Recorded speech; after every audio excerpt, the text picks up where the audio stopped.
સ્વાગત છે વિદ્યાર્થી મિત્રો ક્લાસ 11 ફિઝિક્સ ચેપ્ટર 4 માં આપણે સ્વાધ્યાયનો આજે જોવાનો છે 4.22 તો અહીંયા આપણે 22 23 24 25 ચાર દાખલા બાકી છે હવે ઓકે 4.22 જોઈએ આપણે તેમાં આપણને કીધું છે કે I તથા J I કેપ તથા J કેપ આપણને ખ્યાલ છે I કેપ એટલે x દિશાનો એકમ સદિશ, J કેપ એટલે y દિશાનો એકમ સદિશ. અનુક્રમે x અને y પરના એકમ સદિશ છે.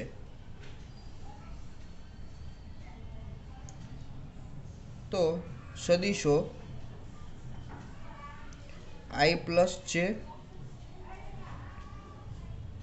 તથા I માઇનસ J ના મૂલ્યો અને દિશા કઈ હશે?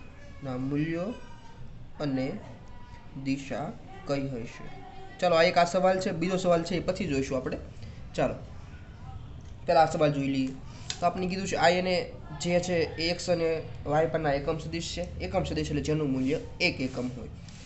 તો I પ્લસ J નું મૂલ્ય તથા I માઇનસ J નું મૂલ્ય અને દિશા ગોતવાની છે. ચાલો પેલો આમાં ગોતીએ, I પ્લસ J નું મૂલ્ય ગોતીએ. તો I કેપ પ્લસ J કેપનું મૂલ્ય જોતું હોય તો મિત્રો આપણને ખ્યાલ છે કે વર્ગમૂળમાં શું કરવાનું, પહેલાંનો માનાંક દર્શાવી દે એટલે આપણે ખ્યાલ પડી જાય કે આ મૂલ્ય છે, માનાંકમાં એટલે મૂલ્ય બરાબર વર્ગમૂળમાં પહેલા ઘટકનું એ મૂલ્ય શું થાય? I કેપ છે એનું મૂલ્ય 1 થાય, J કેપ છે એ એકમ સદિશ છે એનું મૂલ્ય 1 થાય. તો વર્ગમૂળમાં 1 નો વર્ગ પ્લસ 1 નો વર્ગ તો બરાબર શું થઈ જાય? √2. ચાલો એનું મૂલ્ય તો મળી ગયું. એ દિશા ગણી લઈએ આપણે. ચાલો એમની દિશા ગોતવી છે. કોની? તો કે I પ્લસ J ની દિશા. ચાલો દિશા બરાબર આપણે શું થાય? tan થીટા થાય. tan થીટા 1 કહી દઉં કારણ કે I પ્લસ J માટે tan થીટા 1 કહી દઉં. ચલો ઉપર આપણે ખ્યાલ છે J સદિશનું મૂલ્ય 1 થાય, y x સદિશનું મૂલ્ય 1 એકમ થાય. ચાલો tan થીટા બરાબર કેટલો આવ્યો? 1 આવ્યો. તો થીટા બરાબર કેટલો થાય? 45 ડિગ્રી. કારણ કે tan થીટા 1 ક્યારે થાય? થીટા બરાબર 45 ડિગ્રી હોય ત્યારે tan થીટા કેવો થઈ જાય? 1 થઈ જાય. ચાલો પહેલો ઓપ્શન મળી ગયો. બીજું શું છે? I માઇનસ J ની દિશા ગોતવાની છે. I માઇનસ J નું મૂલ્ય ગોતવું છે પહેલાં. ચાલો એનું મૂલ્ય ગોતવું હોય તો એમાંય વર્ગમૂળમાં પહેલા ઘટકનો વર્ગ પ્લસ બીજા ઘટકનો વર્ગ તો √2. ચાલો એમની દિશા જોઈશી. દિશા માટે tan થીટા 2 કહી દઉં. તો એમાં 1 છેદમાં તો જે ઘટક કેવો છે મિત્રો? -1 છે તો માઇનસ આવશે. I ઘટક ખાલી 1 છે તો tan થીટાનું કિંમત કેવું? માઇનસ આવ્યું, 1 આવ્યું. તો થીટા 2 બરાબર કેટલો આવશે? -45 ડિગ્રી. ચલો બે ઘટક માટે મૂલ્ય અને દિશા તો મળી ગઈ છે. પછી બીજો ઓપ્શન આમાં આપણે પૂછ્યો છે કે સદિશ A બરાબર 2I પ્લસ 3J ના I પ્લસ J તથા I માઇનસ J ની દિશાઓમાં ઘટક શોધો. ચાલો તો એ બરાબર કિંમત આપી છે એનો I પ્લસ J ની દિશામાં તથા I માઇનસ J ની દિશામાં ઘટક ગોતવાના છે. ચાલો હવે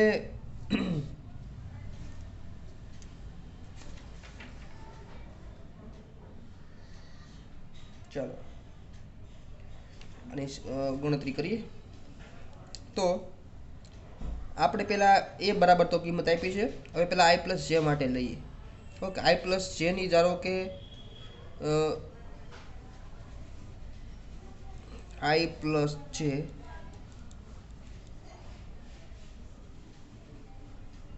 ની દિશાનો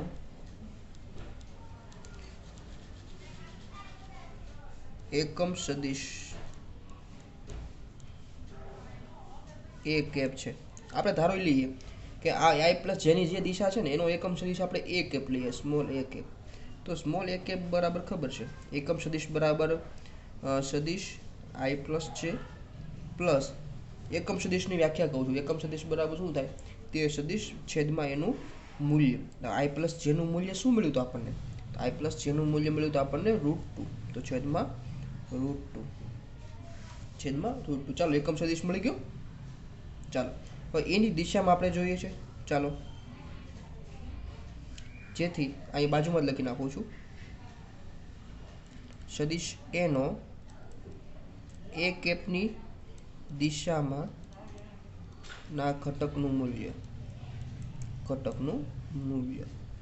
ચાલો એ કેપ ઇન્ટુ સ્મોલ એ કેપ ભરું એટલે આપણે એનું ઘટકનું મૂલ્ય મળી જાય. જો ખાસ ધ્યાન રાખજો, આપણને ખ્યાલ છે કે સદિશ કોઈ પણ હોય. ઓકે, સદિશ સારો એક્ઝામ્પલ લઉં કે એ સદિશ હોય એ કેપ બરાબર આપણે લખીએ કે એ સદિશ છેદમાં એનું મૂલ્ય. આમ લખીએ ને આપણે. અમારે જુઓ આ મૂલ્ય, આ સૂત્ર યાદ રાખજો. કોઈ પણ સદિશ બરાબર શું થાય? મારે એકમ સદિશ બરાબર એનો સદિશ છેદમાં એનું મૂલ્ય. ચાલો આપણે અહીંયા આપણને કીધું છે એ બરાબર 2i + 3j ના i + j ની દિશામાં તથા i - j ની દિશામાં ઘટક ગોતવાના છે. ઓકે, પહેલાં આપણે i + j ની દિશામાં ઘટક ગોતીએ. તો આપણને હમણાં આપણે જોયું એ બરાબર શું મળ્યું? આપણને આપ્યું છે 2i + 3j. 2i + 3j અને એકમ સદિશ કેટલો મળ્યો છે આપણને? i + j છેદમાં √2. i + j છેદમાં √2. ચાલો બે ગુણાકારમાં i, આપણને ખ્યાલ છે i ગુણ્યા i કેવો થાય મિત્રો? ખાસ ધ્યાન રાખજો, i કેપ ગુણાકારમાં i કેપ હોય તો 1 થઈ જાય. જે કેપ ગુણાકારમાં જે કેપ હોય તો 1 થાય. કે કેપ ગુણાકારમાં કે કેપ હોય તો 1 થઈ જાય. ઓકે, શું થઈ જાય? 1 થઈ જાય. તો જો અહીંયા i આરે i નો ગુણાકાર કેવો થઈ જાય? 1 થઈ જાય. તો વધે ખાલી આપણી પાસે શું વધે? 2 વધે. એવી રીતે અહીંયા જે કેપ છે અને ગુણાકારમાં જે કેપ એનો ગુણ કેવો થઈ જાય? 3 છેદમાં અહીંયા શું છે? √2 છે. તો 5 છેદમાં √2 આપણને ઘટકનું મળ્યું મૂલ્ય. રેડી? ઓકે, ચાલો ઘટકનું મૂલ્ય જ મળી ગયું. પછી ઘટક ગોતવો છે આપણે. શું ગોતવો છે આપણે? ઘટક ગોતવો છે. ચાલો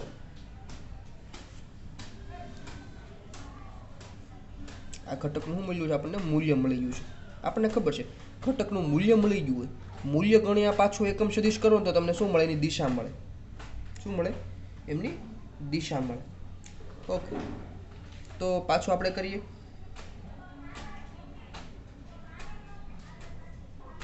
પાછળ લખીએ આપણે હવે કે એનો i + j ની દિશામાં ઘટક બરાબર એ સદિશ ઇન્ટુ i નું મૂલ્ય તો હતું જ, એના ગુણાકારમાં એની દિશા કરી નાખીએ તો આપણે શું મળી જાય? ઘટક મળી જાય. જો આનું મૂલ્ય આપણને 5 છેદમાં √2 હમણાં મળ્યું અને એ કેપ બરાબર આપણને ખ્યાલ છે i + j ના છેદમાં √2. ચાલો અહીંયા 5 છેદમાં √2 ગુણાકારમાં √2 એટલે 5 છેદમાં 2. અહીંયા i + j. ઓકે, ચાલો આપેલું પૂરું. ઓકે, i ની દિશા મળી ગઈ અને આપણને ઘટક પણ મળી ગયો હતો, મૂલ્ય પણ મળી ગયું હતું. ચાલો હવે આપણે i - j ની દિશામાં ગોતવાનું છે. ચાલો એ સદિશનું i કેપ - j કેપ ની દિશામાં ઘટક. ચાલો આપણે પાછું ગણતરી કરીએ. એ સદિશનું મૂલ્ય આપણને ખ્યાલ છે. ઓકે, એ સદિશનું મૂલ્ય આપણને ખ્યાલ છે. શું છે? તો કે એ સદિશનું મૂલ્ય આપણને ખ્યાલ છે કે કેટલું હતું? 2i + 3j. 2i + 3j એની કિંમત આપણને ખ્યાલ છે. 2i + 3j. ઓકે, ગુણાકારમાં i - j છે. શું છે? i - j. ચાલો ગુણાકારમાં i - j સદિશ છેદમાં એમનું મૂલ્ય કેટલું થઈ જાય? મૂલ્ય તો આપણને ખ્યાલ છે બેનું સરખું છે √2. તો અહીંયા જો આઈ ગુણાકારમાં આઈ એટલે 1 એટલે 2 થઈ ગયા છે. ઓકે માઇનસ જે ગુણાકારમાં જે એટલે 1 તો 3, કારણ કે વચ્ચે માઇનસ નિશાની સિલાઈ માઇનસ લખ્યા છે આપણે છેદમાં √2 તો -1/√2. ચાલો આ ઘટકનું આપણે શું મળ્યું મૂલ્ય મળી ગયું. ચાલો આપણે દિશા જોઈએ હવે. તેથી એનો i - j ની દિશામાં ઘટક જોઈ લઈએ. ઓકે i - j ની દિશામાં તો -1/√2 એની કિંમત તો આપણે લખી નાખી. ચાલો ગુણાકારમાં શું કરશું પાછું i - j ની દિશાનો એકમ સદિશ શું છે તો કે i - j /√2. પેલાની જેમ જ ગણતરી કરવાની છે, સિમ્પલ છે. ઓકે તો અહીંયા જો √2 ગુણાકારમાં √2 એટલે કેવા થઈ જાય 2 થઈ જાય તો -1 i - j /2. ઓકે અહીંયા √2 છે. ઓકે છેદમાં 2. ઓકે ચાલો તો એના પછીનો દાખલો જોઈએ સ્વાધ્યાયનો 23મો 4.23. બહુ સિમ્પલ છે, આમાં કંઈ ગણતરી કરવાની છે નહીં. આપણને પૂછ્યું છે નીચે આપેલા સંબંધમાંથી કયો સંબંધ સાચો છે. તો પહેલો ઓપ્શન જોઈએ તો એમાં આપ્યું છે v સરેરાશ બરાબર 1/2 t1 પ્લસ વેગની કિંમત t2 સમયે આપ્યું છે. તો પહેલું સમીકરણ છે સાચું છે કે નથી એ જોવાનું છે. તો પહેલું સમીકરણ સાચું છે, કારણ કે જ્યારે નિયમિત ગતિએ વેગ કોઈ પણ પદાર્થ ધારો કે નિયમિત ગતિ કરતો હોય ત્યારે આપણને સરેરાશ વેગ જોતો હોય ત્યારે t સમયનો વેગ t2 સમયે વેગ બેનો આપણે સરવાળો કરીને ભાગાકારમાં 2 કરીએ. તો આ સમીકરણ કેવું છે સાચું છે. આ સમીકરણ કેવું છે સાચું છે. ચાલો બીજી વાત કરીએ. બીજું સૂત્ર શું આપ્યું છે તો કે v સરેરાશ બરાબર r t2 સમયે અહીંયા સ્થાન t1 સમયે છેદમાં t2 - t1 છેદમાં t2 - t1. તો મિત્રો આ છે એ ઉપર જો સ્થાનની બાદબાકી છે, એમાં સમયની બાદબાકી. ઓકે સ્થાનની બાદબાકી છે એમાં સમયની બાદબાકી. તો આવી રીતે આવું છે સ્થાનનો તફાવત છે એમાં સમયનો તફાવત સરેરાશ વેગ માટે.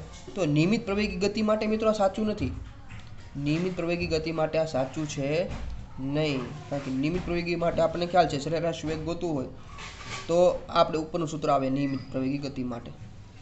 ઓકે ચાલો પછી સી ઓપ્શન જોઈએ તો કે v બરાબર v0 + at. તો કે આ સમીકરણ સાચું છે. નિયમિત પ્રવેગી ગતિ માટે આપણે ખ્યાલ છે 3 સૂત્રો મેળવ્યા હતા, એમાંનું એક સૂત્ર છે v બરાબર v0 + at. આ સમીકરણ કેવું છે સાચું છે. ચાલો પછી ડી ઓપ્શન જોઈએ. તેમાં r ઓફ t સ્થાન બરાબર r0 + v0t + 1/a t². તો આ સમીકરણ આપણે જોતા લાગે કે આ નિયમિત પ્રવેગી ગતિનું સમીકરણ છે. r બરાબર r0 + v0t + 1/a t². તો આ પણ નિયમિત પ્રવેગી ગતિ માટે સાચું સમીકરણ છે. પછી ઈ ઓપ્શન જોઈએ, છેલ્લો ઓપ્શન v સરેરાશ બરાબર v t2 - v t1 છેદમાં t2 - t1. આ મિત્રો નિયમિત પ્રવેગી ગતિ માટે સાચું નથી. અનિયમિત ગતિ હોય તેના માટે આપણે આ સાચું પડે. નિયમિત પ્રવેગી ગતિ માટે આ સમીકરણ છે સરેરાશ પ્રવેગનું સમીકરણ સાચું નથી. ચલો આપણે 4.23 લીધો. હવે 4.24 છે એ પણ થોડોક થિયરિટિકલ છે. 4.24 એમાં શું કીધું છે કે નીચે આપેલા વિધાનો છે એ ધ્યાનપૂર્વક વાંચવાના છે અને સાચા હોય કે ખોટા હોય આપણે કારણ સહિત જણાવવાના છે. તો પેલું જોઈએ કે કોઈ પ્રક્રિયામાં આપણે અદિશ રાશિ માટે વાત કરી છે. કેના માટે વાત કરી છે? બધું અદિશ માટે, રેડી ને? અદિશ રાશિ માટે વાત કરવાની છે.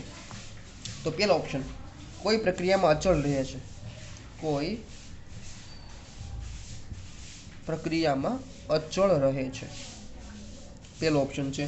ચલો, અદિશ રાશિ છે મિત્રો એ કોઈ પ્રક્રિયામાં અચળ રહે છે. તો કે આ વિધાન કેવું છે? ખોટું છે. આ વિધાન કેવું છે? ખોટું છે. કારણ કે અદિશ રાશિ છે બધી પ્રક્રિયામાં છે અચળ રહેતી નથી. અચળ રહેતી નથી. ધારો કે કેવી પ્રક્રિયામાં અચળ નથી? ધારો કે ન્યુક્લિયર પ્રક્રિયા હોય. ન્યુક્લિયર એટલે ધારો કે પરમાણુની કેન્દ્રમાં જે ઘટના બનતી હોય એમાં ન્યુક્લિયર પ્રક્રિયા થતા હોય. ન્યુક્લિયર પ્રક્રિયાઓમાં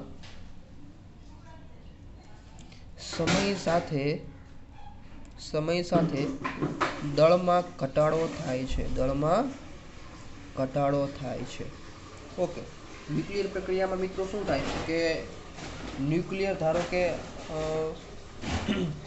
યુરેનિયમ હોય, પછી રેડિયોએક્ટિવ તત્વો ગમે હોય, એના ઉપર ધારો કે ન્યુટ્રોનનો મારો ચલાવીએ અને એમાંથી આપણે અત્યારે મોટા ભાગે ન્યુક્લિયર પાવર પ્લાન્ટમાં વીજળી ઉત્પન્ન કરીએ છીએ.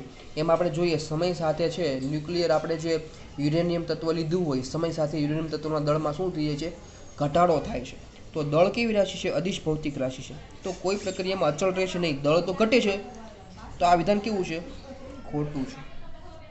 ચલો, બધી પ્રક્રિયામાં અદિશ રહે નહીં. ચાલો, બી ઓપ્શન શું કહે છે? તે ક્યારેય ઋણ નથી હોતી. તે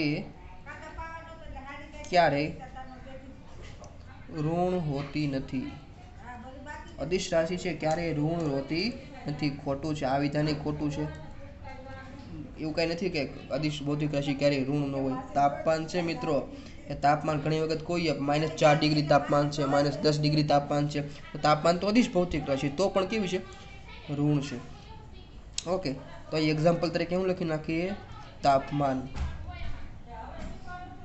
એને માઇનસ ધારો કે 10 ડિગ્રી સેલ્સિયસ તાપમાન હોય તો આપણે કહી શકાય કે અદિશ રાશિ તો ઋણ પણ હોય છે ને. ચાલો, સી ઓપ્શન જોઈ લઈએ. તે પરિમાણ રહિત હોય છે. તે પરિમાણ રહિત હોય છે. મતલબ અદિશ રાશિ છે ને પરિમાણ હોતું નથી. ખોટું. અદિશ રાશિને પરિમાણ હોય છે. આ વિધાન ખોટું છે. કારણ કે અદિશ રાશિમાં ધારો કે લઈએ આપણે અદિશ રાશિ તરીકે લઈએ દળ, તો દળને આપણે કહીએ કે દળ શું લઈએ? કિલોગ્રામ છે, એનું પરિમાણ છે ને. અથવા આમ લઈએ તો પાણીમાં એક સૂત્ર લખીએ તો M1L0T0, કારણ કે દળ માટે M1. ઓકે. તો એનું પરિમાણ હોય છે. ડી ઓપ્શન જોઈએ. અવકાશમાં એક બિંદુથી બીજા બિંદુ વચ્ચે બદલાતી નથી. અવકાશમાં એક બિંદુથી બીજા બિંદુ વચ્ચે બદલાતી નથી. અવકાશમાં આ અદિશ ભૌતિક રાશિ છે એ અવકાશમાં એક બિંદુથી બીજા બિંદુએ બદલાતી નથી. આ વિધાન મિત્રો ખોટું છે. કારણ કે ગુરુત્વ સ્થિતિ ઉર્જા છે મિત્રો. ગુરુત્વ સ્થિતિ ઉર્જા હોય એ એક સ્થાનેથી બીજા સ્થાને જાય તો શું થઈ જાય? બદલાઈ જાય. અદિશ ભૌતિક રાશિ એક્ઝામ્પલ લખો. અદિશ ભૌતિક રાશિ ગુરુત્વ સ્થિતિ ઉર્જા એ આપણે જોઈશું આપણે 8મા ચેપ્ટરમાં. ગુરુત્વ સ્થિતિ ઉર્જા છે એ મિત્રો એ ગુરુત્વાકર્ષી ક્ષેત્રમાં બદલાય છે. એક બિંદુથી બીજા બિંદુએ જાઓ તો એ બદલાય છે. પછી છેલ્લો ઈ નંબરનો મુદ્દો છે કે તે દરેક અવલોકન માટે એક જ મૂલ્યનું હોય છે. તે દરેક અવલોકનકાર માટે એક મૂલ્ય હોય છે. સાચી વાત છે કે દરેક અવલોકન માટે મારે તાપમાન ધારો કે મેં કીધું હોય કે 20 ડિગ્રી છે, તો દરેક અવલોકનકાર કહે તો એ તાપમાન કેટલું હોય? 20 ડિગ્રી જ હોય. ઓકે. દરેક માટે સરખું હોય. ઓકે. તો આ વિધાન કેવું છે? સાચું છે. પછી 4 પોઈન્ટ છેલ્લો છે 4.25. તો એમાં શું કીધું છે કે કોઈ વિમાન છે એ પૃથ્વીથી 3400 મીટરની ઊંચાઈએ ઉડી રહ્યું છે. જો પૃથ્વી પરના કોઈ અવલોકન બિંદુ માટે જો પૃથ્વી પરના કોઈ અવલોકન બિંદુ પાસે વિમાન દ્વારા 10 સેકન્ડમાં કપાયેલ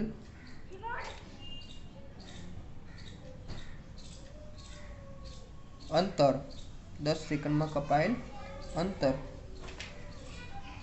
30 ડિગ્રી કોણ બનાવતું હોય, 30 ડિગ્રીનો કોણ બનાવતું હોય તો વિમાનની ઝડપ ગોતવાની છે. વિમાનની ઝડપ કેટલી છે ગોતવાની છે. તો રકમ આપ્યું છે એના ઉપરથી આકૃતિ દોરીએ. ધારો કે વિમાન છે એ ગતિ કરે છે. ઓકે, ધારો કે એ થી બી સુધી ગતિ કરો. વિમાન એ થી બી સુધી જાય છે અને અવલોકન કરે આપણે પૃથ્વી પર ત્યાંથી જોઈએ છે ઓ બિંદુથી. ઓકે, તો પહેલાં આપણે જોયું તો વિમાન હતું એ બિંદુ પર, પછી આપણે થોડાક સમય પછી જોયું તો વિમાન હતું બી બિંદુ પર. અને કેટલો ખૂણો રચાય છે? 30 ડિગ્રીનો. કેટલો ખૂણો રચાય છે? આ 30 ડિગ્રીનો ખૂણો રચાય છે. અને આપણને વિમાન કેટલી ઊંચાઈ ઉપર ઉડે છે? 3400 મીટર ઉપર. તો ઊંચાઈ આપી છે આપણને 3400 મીટર ઉપર ઉડે છે. ઓકે, તો ચાલો આપણે હવે શું ગોતવાનું છે કે વિમાનની ઝડપ ગોતવી છે. ચાલો, તો વિમાનની ઝડપ ગોતવી તો શું જોઈએ? પહેલાં અંતર જોઈએ, ભાગાકારમાં શું જોઈએ? સમય જોઈએ. સમય તો આપણને આપ્યો છે, કેટલો આપ્યો છે? 10 સેકન્ડ સમય આપ્યો છે. ચાલો પહેલાં આપણે ત્રિકોણ માટે જો અંતર ગોતવું હોય ને તો પહેલાં અડધું અંતર ગોતી લઈએ તો ખૂબ જ સરળ પડે આપણા માટે. આ અડધું અંતર ગોતી લઈએ, આને હું સી બિંદુ કહી દઉં. આ અડધું અંતર ગોતી લઈએ પછી એનું શું કરી નાખીએ? ડબલ કરી નાખીએ એટલે કુલ અંતર મળી જાય. અડધું અંતર ગોતવું છે તો પહેલાં જો આ બાજુ ઓ થી સી બાજુ આપણને 3400 મીટર આપી છે. 3400 મીટર આપી છે, આ ખૂણો આપ્યો છે, તો આપણે આ બાજુ ગોતવાની છે. ચાલો, તો હું પહેલાં ટેન થીટા લઈ લઉં. આ 30 ડિગ્રી, તો આ કેટલો થઈ જાય? 15 ડિગ્રી થઈ જાય. તો ટેન 15 ડિગ્રી બરાબર સામેની બાજુ એટલે બીસી, કોણની સામેની બાજુ બીસી, છેદમાં પાસેની બાજુ એટલે આ ઓસી. આપણે જોઈએ છે કઈ? બીસી બાજુ જોઈએ છે. ચાલો બીસી બાજુને કરતા બનાવો તો શું થઈ જાય? ટેન 15 ડિગ્રી ગુણાકારમાં ઓસી. ઓસી બાજુ કેટલી છે આપણી પાસે? 3400 મીટર. ગુણાકારમાં ટેન 15 ડિગ્રી કેટલા થાય?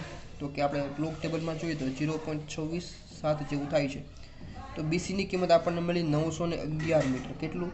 આ કિંમત આપણને મળી 911 મીટર અંતર મેળવા. તો આ 911 મીટર એના ગુણાકારમાં ડબલ કરીએ. ચાલો,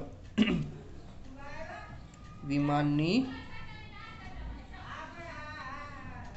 ઝડપ બરાબર કુલ અંતર કેટલું થઈ જાય? 911 ગુણાકારમાં 2 કરીએ કુલ અંતર ને છેદમાં સમય કેટલો છે? 10 સેકન્ડ. તો 182.2 મીટર પ્રતિ સેકન્ડ છે એ વિમાનની ઝડપ આપણને મળે. ઓકે, અહીંયા આ ચેપ્ટર છે આપણું પૂરું થઈ જશે. Okay, thank you very much.